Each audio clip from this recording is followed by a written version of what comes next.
ચલો વિદ્યાર્થી મિત્રો, એના પછી આગળ એક એવો જ એક મોસ્ટ આઈએમપી સમ છે, વારંવાર પરીક્ષાની અંદર પૂછાયેલો સમ છે, ધ્યાન આપજો, 100% આવડી જશે. બીજું, સ્ટેટની અંદર ગભરાવાની બેટા ડરવાની કોઈ જરૂર નથી. સ્ટેટ શીખવા માટે અમુક એવા થોડા નિયમો છે, આ નિયમોને તમે ફોલોઅપ કરો 100% સ્ટેટ તમને આવડી જશે. જો સૂત્ર આવડે છે, સૂત્રમાં આવતી કઈ સંજ્ઞા કોના બરાબર થાય આ આવડે તો સ્ટેટ આવડી જશે. ચલો રકમ ઉપર ધ્યાન આપજો. ગુણોત્તર શ્રેણી 0.008, 0.016, 0.032 નું કેટલામું પદ 4.096 છે. હવે અહીંયા ધ્યાન આપજો, તમને એક શ્રેણી આપેલી છે કે અહીંયા 0.08 તો આને કહેવાય T1, એ આપણને ખબર છે. આને કહેવાય T2, આને કહેવાય T3. ચલો સૌથી પહેલા એક કામ કરીએ, અહીંયા કેટલામું પદ. હવે પદ શોધવાની વાત કરે તો કઈ સૂત્ર આવે? SN વાળું, TN વાળું? TN વાળું સૂત્ર આવે, કારણ કે પદ શોધવાની વાત કરે છે. ચલો તો T1 બરાબર લખી નાખો પહેલા A. તો પ્રથમ પદ આપેલું છે કેટલું? A બરાબર 0.008, આ A ની કિંમત. ચલો એના પછી આપણે જરૂર પડશે R ની. કોની જરૂર પડશે? R ની. R બરાબર શું થાય? T2 ભાગ્યા T1. એટલે કે બીજા પદને તમારે પ્રથમ પદ વડે ભાગી નાખવાનું, એને કહેવાય સામાન્ય ગુણોત્તર R. ચલો T2 કેટલો આપેલો છે? 0.016 અને ભાગ્યા T1 કેટલો છે? 0.08. ચલો 0.016 ને 0.08 વડે તમે ભાગી દઈશો એમ તો ભાગાકાર કરી નાખવાનો કેલ્ક્યુલેટરના મદદથી. ચલો 0.016 ભાગ્યા 0.008 તો તમારો જવાબ થશે 2. તો અહીંયા તમને R ની કિંમત મળી છે 2. આગળ જાવ છે એના પછી કેટલામું પદ. કેટલામું પદ તો તમે જો કેટલામું પદ એટલે પદનો ક્રમ n આપેલો નથી, તો અહીંયા n બરાબર તમારે શોધવાના છે, કારણ કે કેટલામું પદ એટલે n શોધવાનું. કેટલામું પદ 4.096 છે. અને જ્યારે તમને કેટલામું પદ કરી અને જ્યારે તમને કોઈ કિંમત આપી દે તો એ કિંમત તમારી TN ની હશે. કોની હશે? TN. અને TN બરાબર તમને આપેલા છે 4.096. એટલે આ શ્રેણી 0.008, 0.016, 0.032 ડેશ ડેશ કરી છેલ્લે તમને કયું પદ આપ્યું? 4.096. હવે એમ કહે છે કે 4.096 એ કેટલામું પદ હશે? તો આપણે કેટલામું પદ એટલે n શોધવાનું છે. અને જ્યારે પણ તમને કેટલામું પદ n શોધવાનો હોય તો તમને છેલ્લે જે કિંમત આલે એ છેલ્લે કિંમત કોની છે? તમારી TN ની છે. તો TN બરાબર કેટલા આપેલા છે? 4.096. ચલો હવે કિંમત સૂત્ર મૂકી દઈશું આપણે શ્રેણીનું. TN બરાબર A ગુણ્યા R ની n-1 ઘાત. ચલો TN, તો TN ની કિંમત તમને આપેલી છે સીધી, કેટલી છે? 4.096. તો 4.096. ચલો A એટલે પ્રથમ પદ આપેલું છે કેટલું?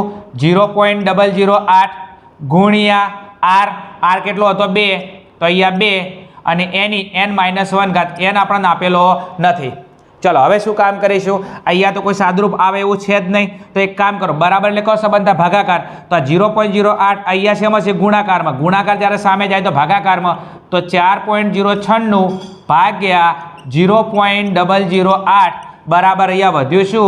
2 ની n-1 ઘાત. હવે એક કામ કરીએ, 4.096 ભાગ્યા 0.08 કરી દઈએ તો 4.096 ભાગ્યા 0.008 તમે એનો ભાગાકાર કરશો તમારો જવાબ આવશે અહીંયા, આ બંનેનો ભાગાકારનો જવાબ આવશે 512. કેટલો આવશે? 512. અને અહીંયા શું વધ્યું? 2 ની n-1 ઘાત. હવે જ્યારે પણ આ ટાઈપનો જવાબ આવે, હવે આપણે શોધવાનું શું છે? n. અને n વાળું પદ તમારું અંશમાં છે છેદમાં છે, તો તમારું n વાળું પદ તમારું શેમાં છે? ઘાતમાં છે. જુઓ n-1 ઘાત. તો હવે એક કામ કરી લઈએ, આ 512 એ 2 ની કેટલી ઘાત હશે? 2 ની ઘાત હશે, કારણ કે અહીંયા તમને કેટલા આપેલા? 2. તો આ 512 2 ની કેટલી ઘાત હશે?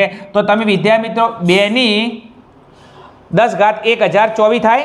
2 ની 10 ઘાત 1024. તો 2 ની 9 ઘાત કેટલી થાય? 512. તો 2 ની 9 ઘાત 512 થશે. જેમ 2 ની ઘાત, કારણ કે સામે 2 આપેલા જુઓ એમ.